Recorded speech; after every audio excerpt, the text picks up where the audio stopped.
Good evening, hello, and how is everyone? Alafia, greetings to the Midwest as well as overseas. And if you're coming by satellite, good evening. This is your Omi talking to you from Omi's production studio. And our topic tonight is there should be no more discussion for how the government is going to pay out reparation. Let me try to remind you and help reflect on the process on every other person who's had reparation paid out. And we've got the statistics on that, okay? We can go and pull that file. You can pull that file, government, or you can pull that file, committee. And for all those people that were reporting on the topic of reparation, I want you to hear me good. We seem to have selective memory when it comes to trying to remember the process and the procedure that was done for those many millions of people who've received reparation already. For example, the first group of white men in power who had ownership of slaves is written down in history. We could go and pull those statistics and process and procedure on how it was done. Nobody had to go round and round the table of discussion talking about how shall we give them reparation? In what form shall we give them reparation? Should we cut a check or should we just go back and give them land? Now, I don't know who in the world you think may have not known about the treaties that you had with the Native Americans. The Native Americans themselves, as savage as you wanted to call them, they had enough sense to sit down with you to the table to draw up treaties, which you did break, but eventually you did make some of those Native American indigenous people, you did make them a nation. First of all, I think we should look at making each African American a nation first. Let's get to the heart and the chase of the matter. It's going to take a committee to do this. That doesn't mean you have to pay everybody. They could literally be on an honorary membership where you give them an honorarium for administering the funds. Now, you got money coming off that land monthly because of the oil on it. That money is not accounted for unless it is going into some other Mr. Enforcer's pocket.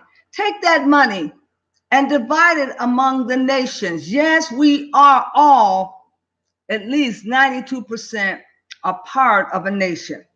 Whether we're one of the 5 civilized tribes or whatever we are researching ourselves to be. Let's look at blood quantum. Every African American is also part Native American, 92% of them. Yes, they are.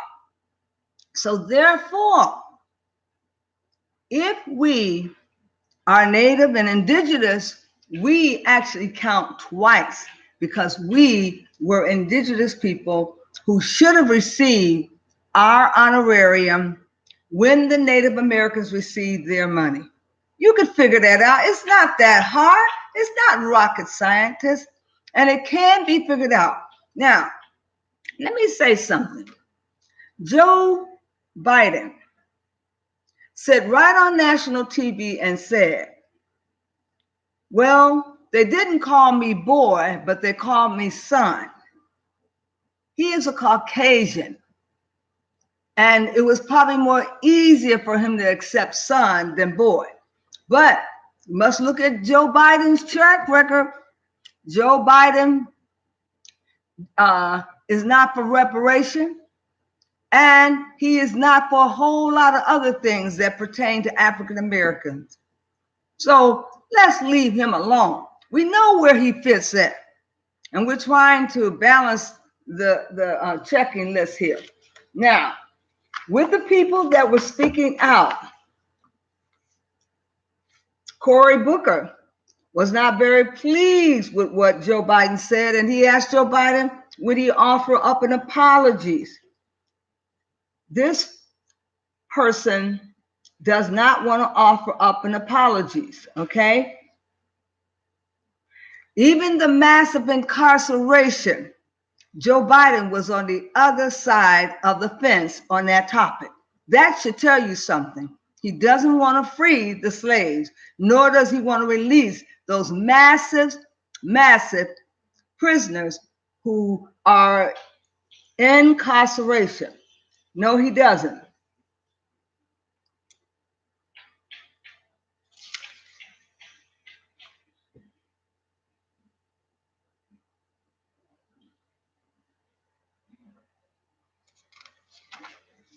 Now, I don't know if we're looking at who's running in office.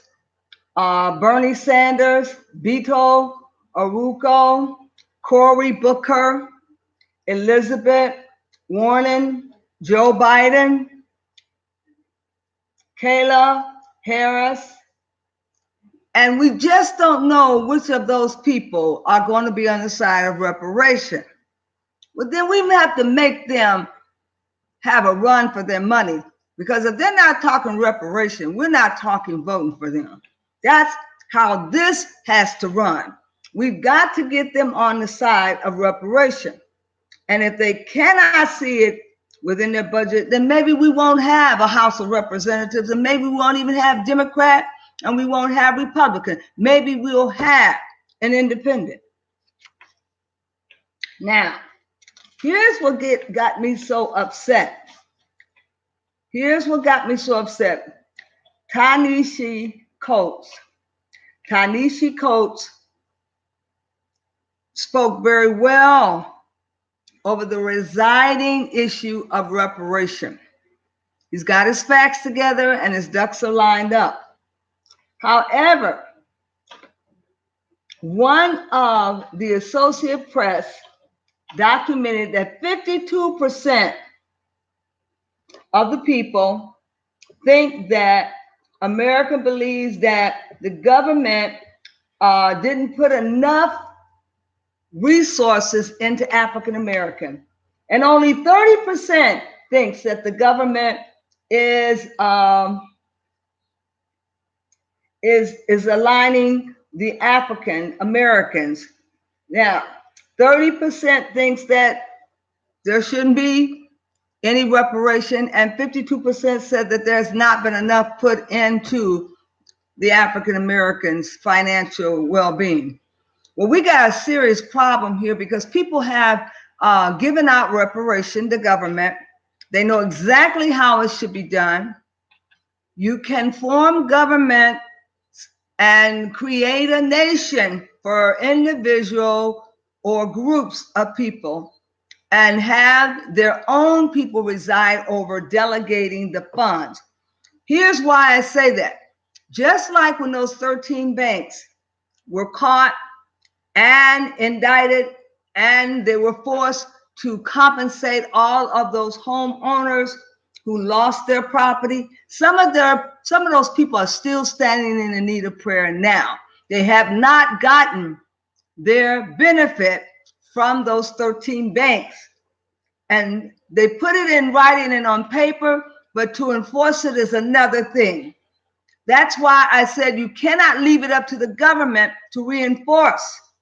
They already are asking you, how can we do this and in what manner?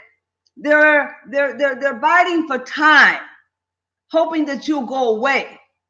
So you have to bring a committee to them, already established, a nation. We're going to need a nation to pull this off. We're going to have a nation go to the government and say, we already formed and established. Where is the money? Cut the checks and distribute them to our nation, and let us dribble those checks down to the next level. We can trust ourselves. Now, if there's land to go with that, then let us distribute that land and give our people that land so they can go and get out from up under the bridges and go and find that land and get habitat to help them build houses on it. We got a lot of work to do. Why are we sitting around asking a dumb old question, what shall we do? You've given reparation out to people before, and you know exactly what to do. And you know in what manner to do it and the expediency. But now you got us going to meetings, and we think we have got a leg up on them, because now we're going to the meeting, and the meeting in the building going to soon be over, and that's all it's going to be. And we don't want no more meetings. We want to come to you with the nation saying we know how it's done. We can establish our own bank where people can go and draw money out for their 160 acres of land, go and draw money out to pay their taxes. It could be a stream of income coming in, just like a reverse mortgage. Set it up where they can go to the bank and they can actually go to the bank and have a stream of income. Now, if there's a certain amount that you want every person to have, then you cut it off at a certain point. But those banks got money. And if the government will dump more money into the banks will be glad to have the money. But every individual will have a certain length of time that they must go and draw their funds out. And we must look at the fact that we cannot allow the people who perpetrated this crime on us to administrate the money. It's always going to be something, whether they get indicted for falsifying the money and they steal the money and stockpile it, just like they did with the Freedmen Bank. You never give the enemy control of the bank. You put the money in the bank and you let the individuals go and establish a relationship with the bank so that they can draw money out and start the process of reparation tomorrow. Not next year, not when the weather breaks, not as soon as you get a mind to do so, but tomorrow. Because the longer you put it off, the worse it's going to be. Now, let me draw your attention to a gentleman that needs to come off the podium who has nothing to say. Anyone that is not for reparation, that's an African American, has no business on the podium speaking, none whatsoever. Because I don't know if he's speaking against reparation and he's going to be compensated for it. Who knows which side of the fence he's playing? So he's got to come off. And there's no two ways about it. No two ways about it. He's got to come off.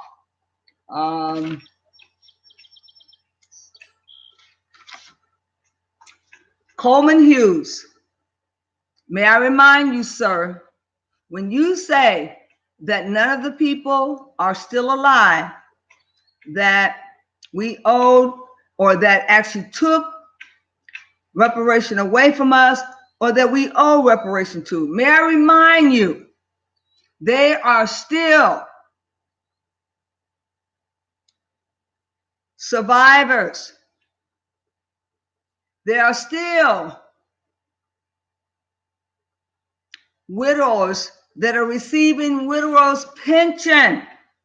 And some of those people have been long gone, and we're still paying out pensions to those soldiers, surviving loved ones, children under 18, and wives. They have been long gone, and we know their names. We got the statistics. We can pay out the pensions to them, and they are being paid out. So what would make you think that just because the African Americans have been deceased or those slave owners have been deceased, that we cannot pay out reparations to the descendant? You are terribly wrong, Coleman Hughes, and you need to come off the podium, and you cannot represent us as African American. You know why?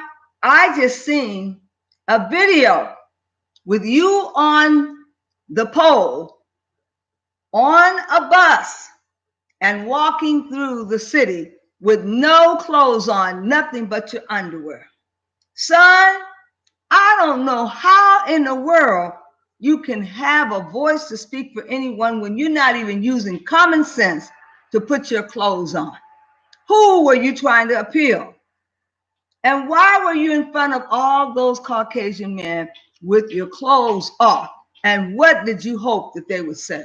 Now you're sitting on the podium representing the concept or the topic of reparation. No, no, no, no. You don't have the right to. Everything you said is null and void because you have no common sense to put your clothes on.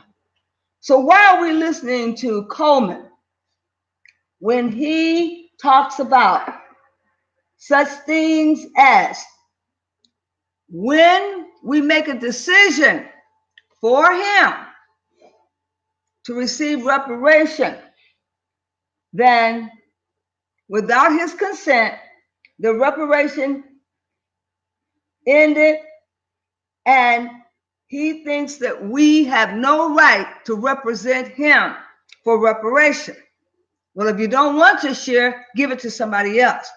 But you must understand that because you were damaged and you're still damaged in the head now, apparently you haven't checked lately. You're acting insanely out of your mind when you demonstrate you have no scruples dancing in front of a group of white men out in public with your shorts on, underwear, briefs. How can you tell the world anything when you haven't used good judgment for yourself? How can you do that, Coleman? I want to know. And we're sitting here listening to you and not indicting you for such conduct. Because of your misconduct, we are cross-examining you, and you're dismissed from the podium to speak on anybody's behalf as far as I'm concerned. We've got to get a grip of ourselves. There's no standard being lifted up, and anybody can come forward to talk to us about scruples and what is the conduct of a prudent human being. What Coleman Hughes did is not the conduct of a prudent human being. So he has no business giving any advice to anyone about whether or not we should receive reparation. Now, I want to say that we got this thing all confused. We're fumbling over how reparations should be given and in what manner. Let's just go back to our 5 civilized tribes. We can subpoena them if we need to ask them, how were you administered your funds? Did they have to prove you had blood quantum? Did they have to go into your bloodline? Did they make you come out with your number that you received when you were given your number to establish you as a Native American? We need to work more closely with them and have them sit on the panels with us. Those red bloods, Indians know exactly what went on behind closed doors in those meetings, and they're well equipped to help us to write constitution, because this is going to require that we write a constitution behind it. We cannot just do like the Indian givers, speak with forked tongue and say, well, we're going to give you this amount. And then next week, it's a whole different story. The Indians will tell you that all the treaties were broken and everything that the white man said, he spoke with fork and tongue, and nothing came to pass. We can go through all these meetings all we want. We can get all kind of certificates stamped and sealed, but we have got to have our own committee coming to them with the ability to bring them to bear and the court if they do not follow through. If we are a nation, there's certain things that a nation is entitled to. And we must formalize ourselves first as a nation before we can ever think about asking them to cut the check, Annie Mae. We don't need anybody to cut the check, because a fool could cut the check and the check could bounce before you get to the bank. We're not looking for nobody to cut the check. We're looking for somebody to recognize us as a nation. And because we're a nation and we are heir of our chiefs' belongings and goods, and that would be our deceased ancestors who were never paid from sun up to sundown for working out in the fields, who never got the 160 acres of land and the mule, who also had their land taken away from them and given to immigrants. And were told that they had to train these immigrants to crop the land. And all of the proceeds should have went to our ancestors. But now at the 1300 hour, we're asking the dumb old age question, what procedure shall we use? No, this won't work. No, that won't work. We're not concerned with the method as much as we're concerned with giving the dignity back to the people. You've made us a permanent underclass, and you have damaged our character and took away our heritage. We want our heritage back as a first world indigenous people, and therefore we have to confirm that before we can talk about any reparation. Once you see us as a nation, you'll begin to respect us and what our entitlements are. Now, African American, we should be busy formalizing ourselves as a nation. Let us come back to the boardroom one more time, where we are carrying some ammunition. When we come to the boardroom to integrate and we have nothing to integrate, it collapses into oneness of the Caucasian leading the show again. We have got to come withstanding as citizens and as nation builders.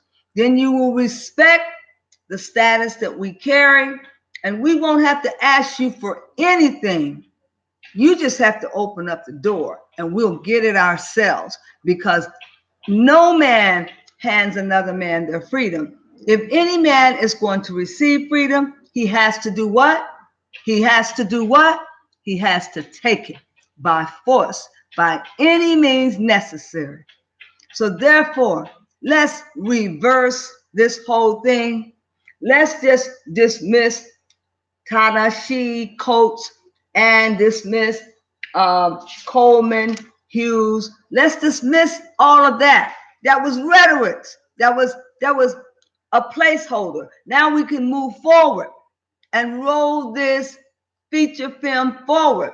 We are talking about accepting us as a nation, doing away with the judicial system for the African American as we know it. It won't exist anymore. We dissolve it. And we come with a plan of our own, where we'll govern our own judicial system. And it's very easy. It's done in other countries. With the military, for example, there's a whole process where the Germans won't chastise the American soldiers, and the American soldiers won't chastise the German. They go to their own climate and get chastised. And that's how it's going to have to be here. We're going to have to first dissolve of the judicial system all together, because we're a nation, and no nation will reign over another nation. We will have our own judicial system and our own people that will govern over us.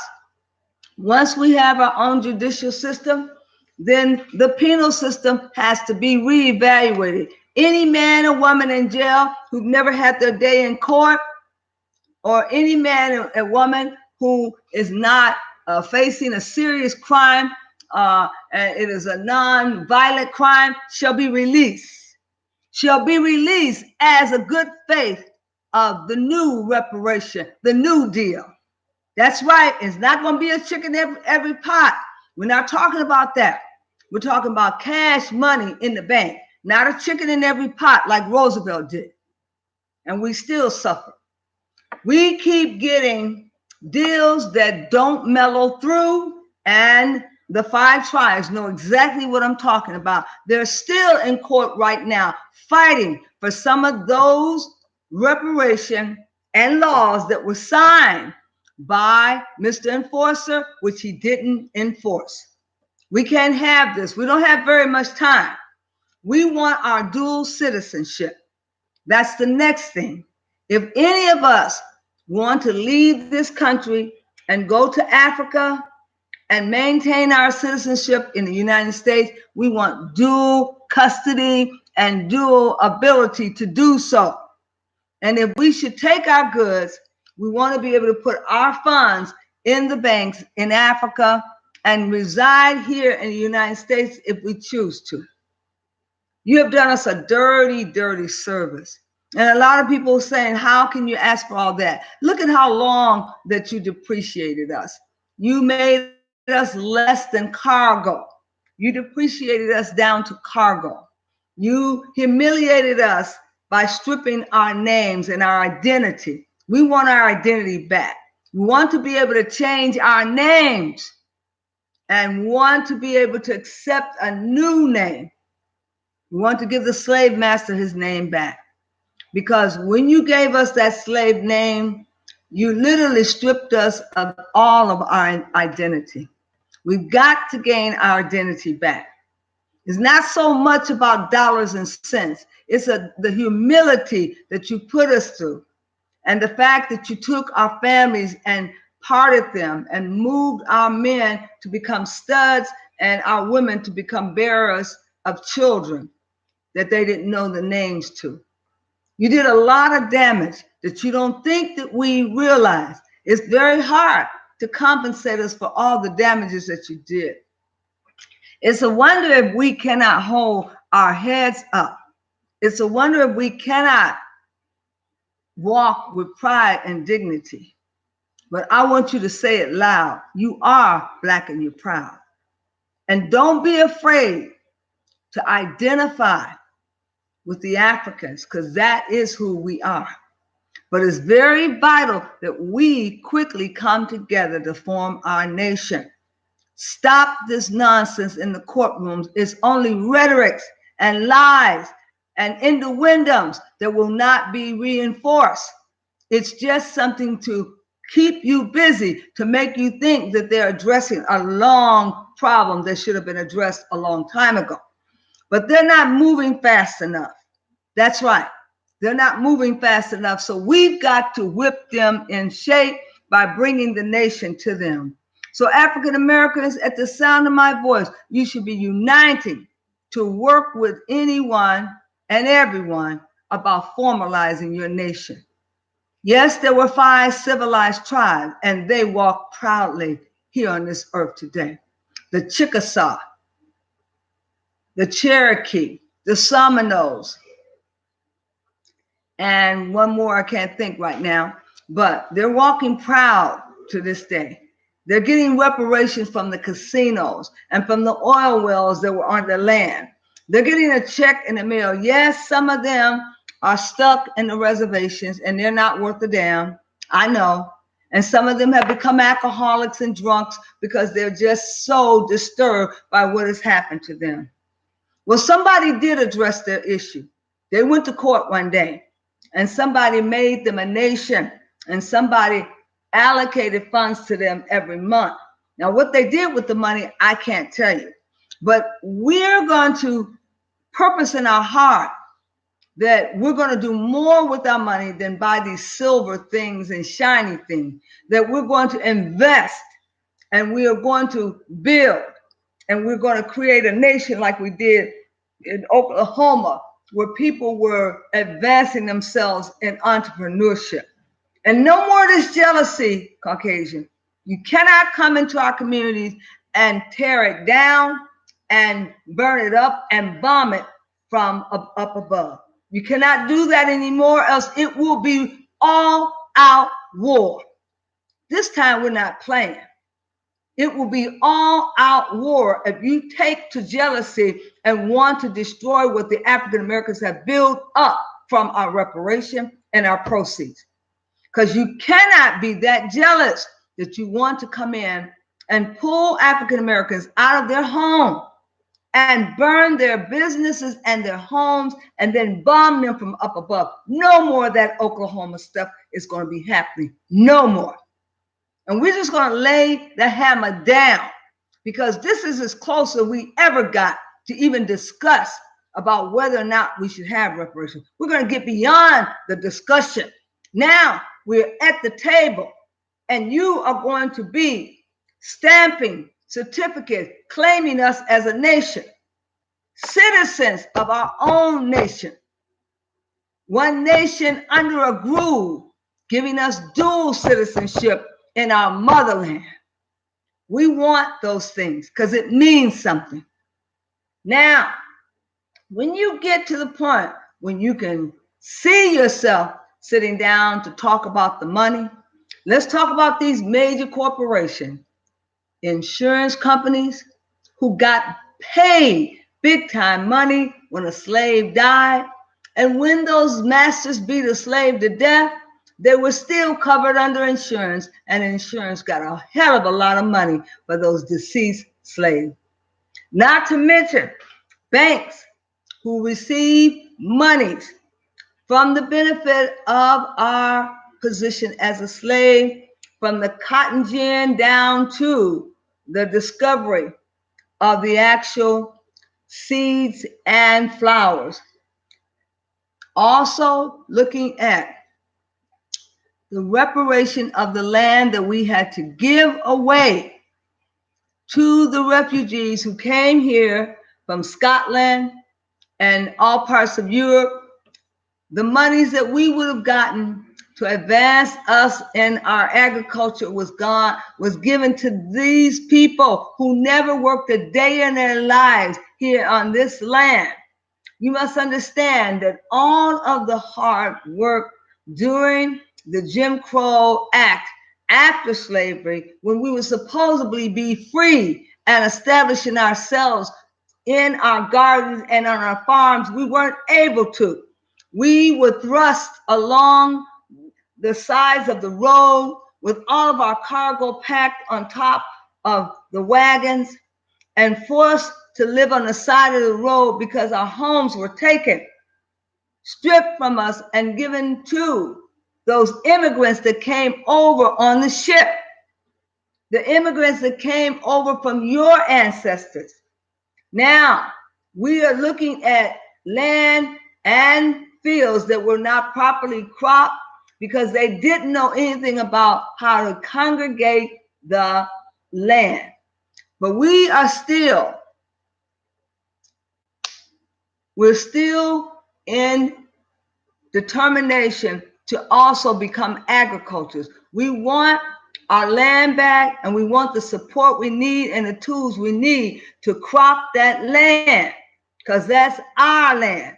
Some of our mothers and fathers' knapsacks are still there with the imprints in it to let you know how dedicated we were.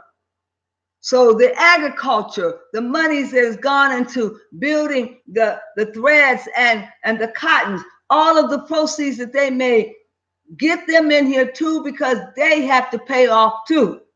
They have to pay off.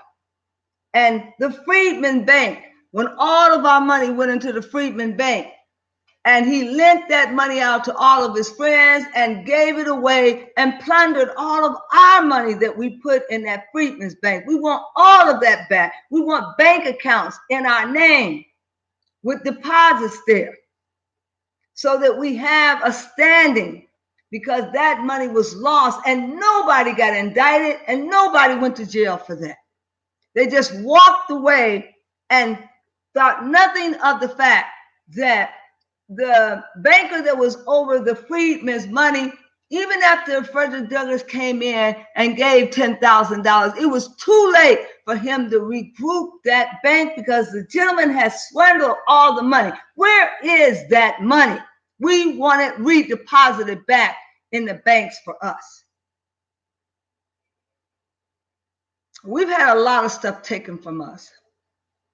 Our fathers went and worked in the steel mill and were exposed to asbestosis. Our brothers went and worked in the steel mill and they made big money. But yet our fathers and mothers were inundated with cancer from the steel mill. And some of the children to this day are still waiting for reparations to be paid for those spouses and those survivors whose parents died under the auspices of working in the steel mill. And it's another form of slavery.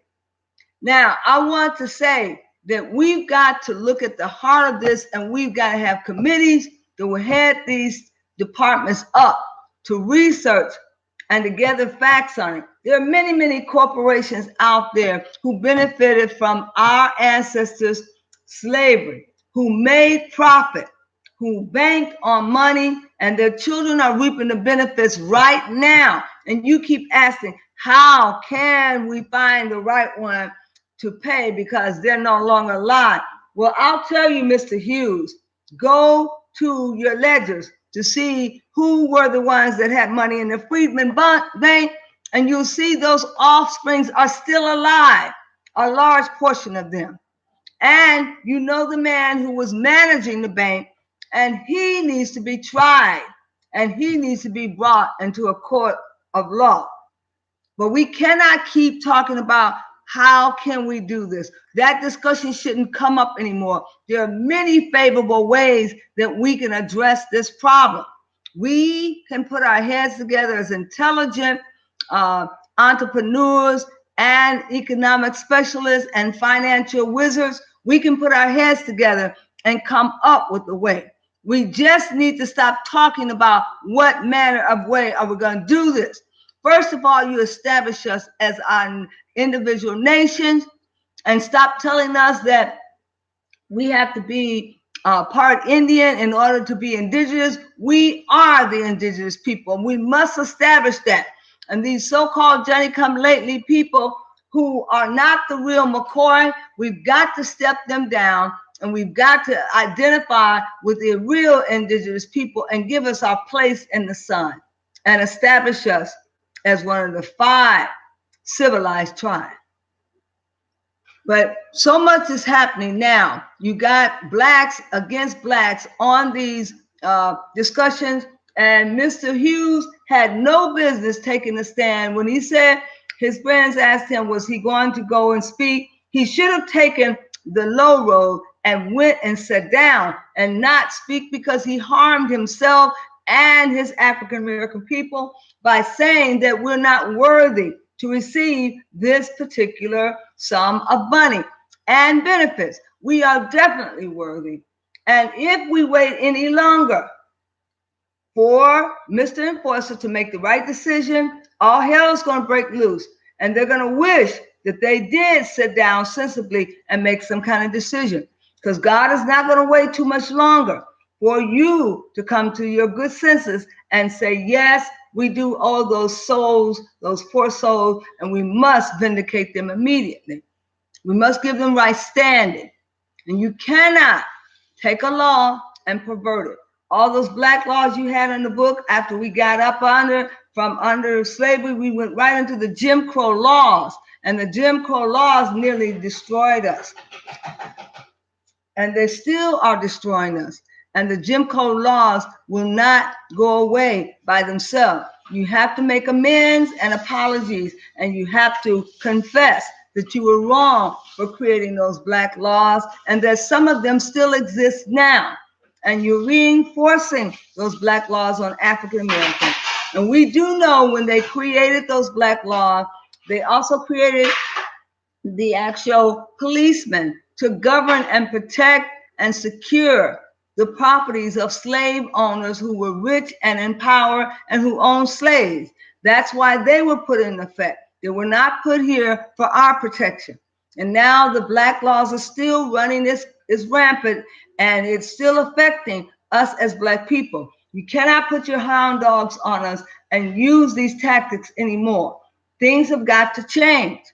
And we want change now. How do we want it? Now. And we're not talking about sitting down, having this long discussion about how many people are going to divvy out a check and which month you're going to get a check. No, you're not going to be in control anymore. you will give this assignment over to the nation, and we will govern ourselves like we should have in the first place. If we give you this chore, you are going to fumble with it. You are going to misuse it. You're going to come back to us and put it on hold. You're going to breach it. And we are not going to stand for you to breach any more contract or any more treaties that we put in writing. We will put these things in writing, and we will ask for your endorsement, but we will not need your signature to do this. It is time now. We don't have to ask you to give us the money. We don't have to ask you to endorse us. We will go and get the money ourselves.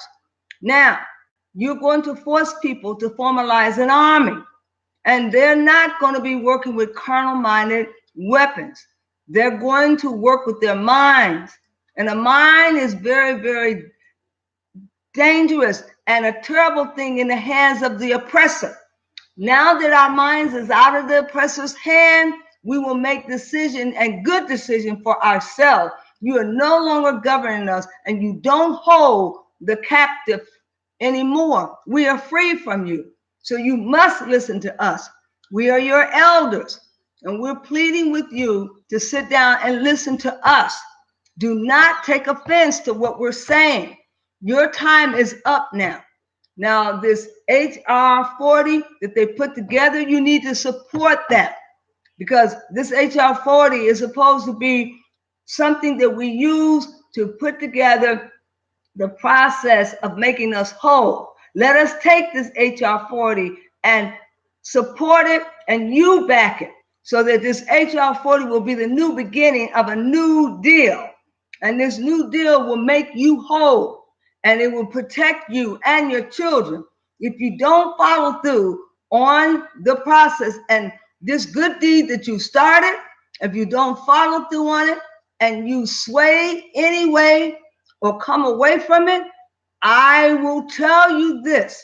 I am not sure what will happen to this nation and what can possibly overtake this nation, because God is not going to stand by anymore and watch you desecrate a people who is a great people, who were the chosen ones, and who were the ones who were meek and humble, maybe too meek and humble. But now your time is up. The 400 years are up. So you must give the reign back over. You must let us set up our nation, and don't even come in the courtroom while we're discussing.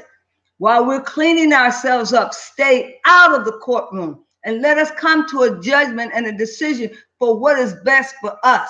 And African Americans, you don't need their approval. You don't need the endorsement of Mr. Enforcer. You must formalize your own nation and go into the courtrooms to visualize what needs to be put in place so that you can govern the world. Because now you're ready to govern the world.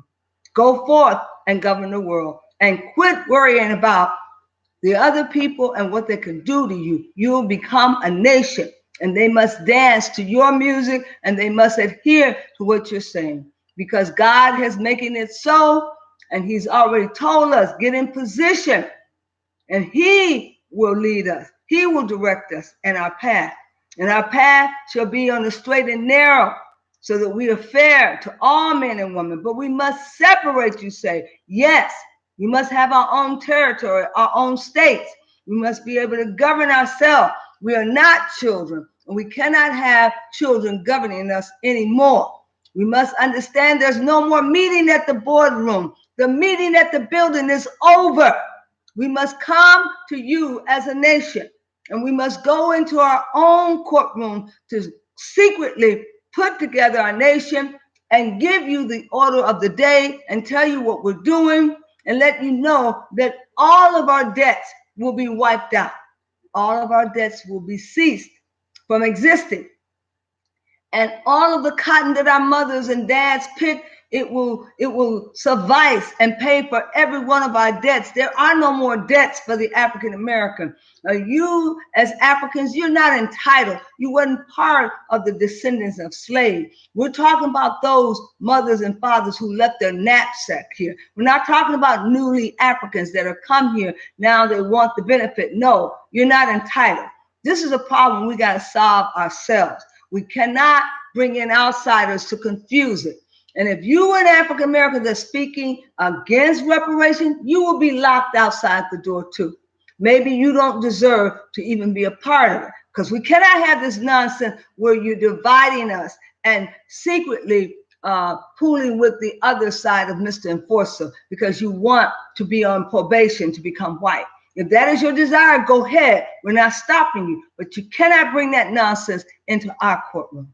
And we must formalize our courtrooms quick, and we must come together as intelligent individuals who have what it takes to come up with a decision of how we're going to govern ourselves and how we're going to be able to put together this nation. That is the first prerequisite of the order, is to build our nation. And once we have our nation, we will set everyone into place.